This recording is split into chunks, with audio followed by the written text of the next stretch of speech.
What's up guys, Davenator1212, and today's another deck profile for you, but it's going to be a little different than normal. My buddy Marion over at ScreenCasterz is actually going to help me out. It's going to be a double deck profile. Say hi, Marion. Hello and what is up guys, my name is Yugioh, I'm from ScreenCasterz, doing a collab with Davenator1212. The deck we're going over today is Dark Magician Girls, or as I like to call it, Legal Lollies deck. And that is something that me and Dave are both really into, which is legal lollies. Spellcasters. Today's deck profile is actually going to be two different versions of Dark Magician Girl. So that way you guys have one, my build, which is more fun in the spirit of the deck, and Marion's build, which is a little more competitive, got a little more punch, but doesn't quite do what the deck was supposed to do. It's just a happy coincidence that it works the way it does. Anyway, let's get started. Alright guys, this is my build of Dark Magician Girl. A fun little strange deck, honestly, with some really weird card choices that works a lot better than it should. Before going over some of the cool combos of the deck, I just want to give a quick overview of what the Magician Girl cards do. Sadly, our first one up is Dark Magician Girl, who doesn't actually seem to do anything for the deck other than be another name for Kiwi Magician Girl. It's annoying, but without her, it's really not a Dark Magician Girl deck, so I don't really know what to tell you guys.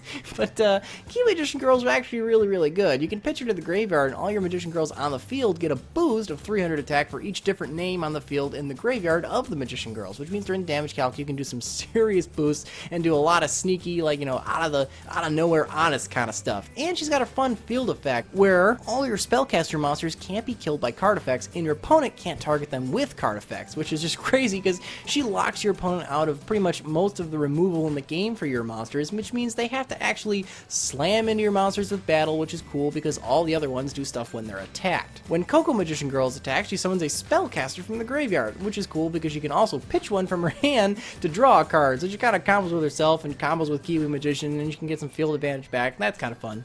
Your Apple Magician Girl is when she's attacked, she summons a level 5 or lower spellcaster from your hand, then diverts the attack to that and halves the attack of the monster that's actually attacking into it, which means you're turning your opponent's swing into a suicide run, which is cool because it doesn't target and gets rid of weird stuff, and it lets you get some serious field advantage.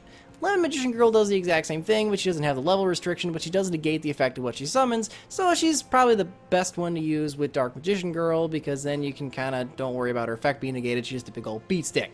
The other thing that Lemon Magician Girl can do is tribute another Magician Girl, except herself, and search another spellcaster monster from your deck to your hand, which is how we're getting at our Mathematician and our Jowgen the Spiritualist. Jowgen's really cool in this deck because you can use his effect to discard one random card from your hand and nuke the entire board of all special summoned monsters. With your Kiwi Magician Girl on board, your monsters are completely safe from Jowgen's effect, which turns him into essentially a Regeki on legs, which is awesome because his other effect is your opponent can't special summon, so you're just like freaking lock your opponent out of doing anything. It's so great. This is alone is almost a game-winning little lock. Sure, you can't special summon too, but who cares? All your monsters are big beaters at this point. Your opponent can't stop you, so you're just gonna keep swinging at them until they die.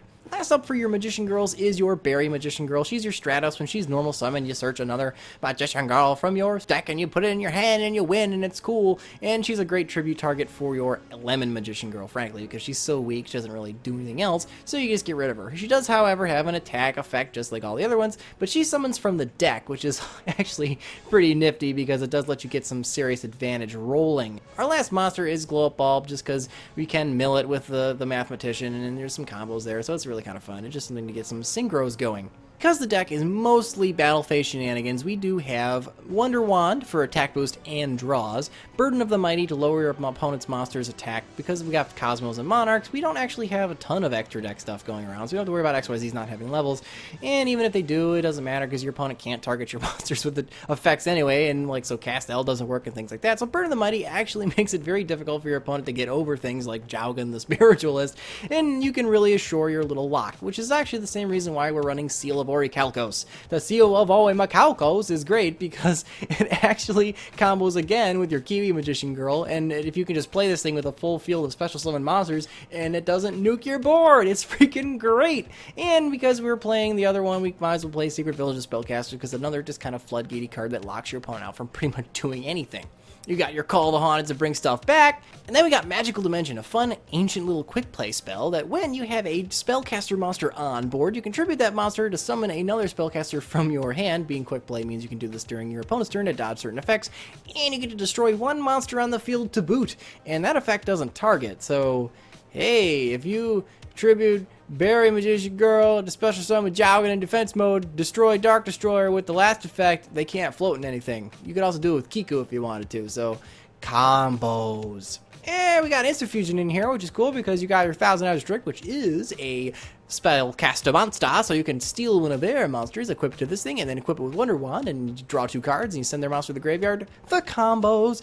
Also, we have El Shaddai Winda in here as an Instant Fusion target, because Instant Fusion tries to kill the monster during the end phase, unless you have Kiwi Magician Girl, and then your Winda doesn't die. Shh, don't tell anybody, it's actually kind of broke. This is probably my most favorite combo of the deck. Just Instant Fusion out Winda and sit on it. Your opponent is fucked. It's so great. And because of all the boosts you're getting with the Silvery Calcos and your Kiwi Magician Girl, your opponent isn't doing anything about this damn thing. So yeah, this thing can really lock your opponent out from serious play. The extra deck is pretty standard, just a couple of XYZs, a couple of Synchros, and like I said, the fusion monsters that we play. Alright, that was more of a pure Dark Magician Girl. I'm gonna hand it off to Marion to finish off the profile. The build I'm going to be going over today is the Shaddai build. Because the Shaddais usually work very well in decks that have multiple attributes, because all their fusions are different attributes and you need a different one to fuse them into, and since all the Dark Magician Girls are basically different attributes, it works very well with Shaddai fusion for Shekanaga and stuff like that. So yeah, without further ado, let's get into the deck profile. So this is my Shaddai Dark Magician Girl deck profile. It really has some very interesting synergy. This is not the final build, but this is what I'm working with right now. It's a really fun build because all the Dark Magician Girls have different attributes like Kiwi's Wind, Chaco's Water, and Barry's Earth and stuff. So you can definitely splash them more in. I'm not running the light one or the fire one because their effects, I don't really like it too much. You're kind of situational. And the weird thing about Chaco Magician Girl is that when you discard a spellcaster and draw a card, it does not trigger the Shaddai's effect, so that's kind of a deal breaker kinda, but she's still really good at 2, and she's a water for a non-Utilis, which is pretty good. 2 Max C is really good in the main because they're Earths for Shekanaga. You even tech in a Glow Up Bull for some synchro plays. You do cycle through your Shaddai's very, very quickly, so I do recommend like 2 Jar of Avarice and stuff, but what really brings the deck together is a Dark Magic Veil. Basically, you pay 1,000, special summon 1 Dark Spellcaster type monster from your hand or graveyard. Now that really helps because all your Shaddais are Dark Spellcasters, and so is your Dark Magician Girl.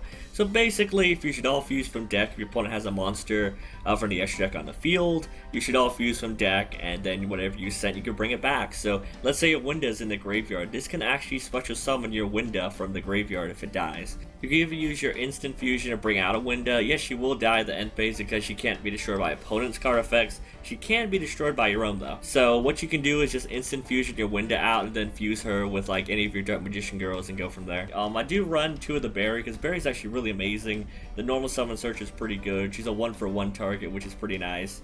I do recommend multiple Hedgehogs because the one you'll be going for most of the time is Shekanaga. So if you send a Hedgehog, you can add 1 Shaddai from your deck to your hand with its graveyard effect. So that basically makes Shekanaga almost always live.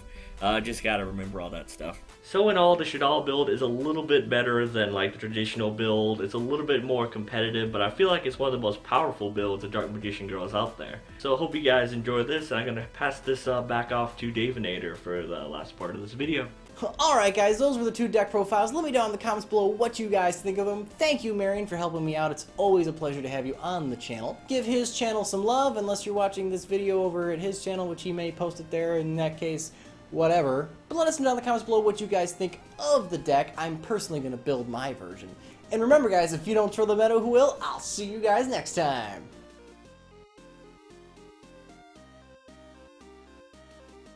Quite recently, I was up on Facebook and I was going through some of the discussions that they have on the different forums. Fluffles have been getting support since the new challengers, and it's all been like low rarity, like common stuff. Then in the star pack this year, they reprint Fluffle stuff.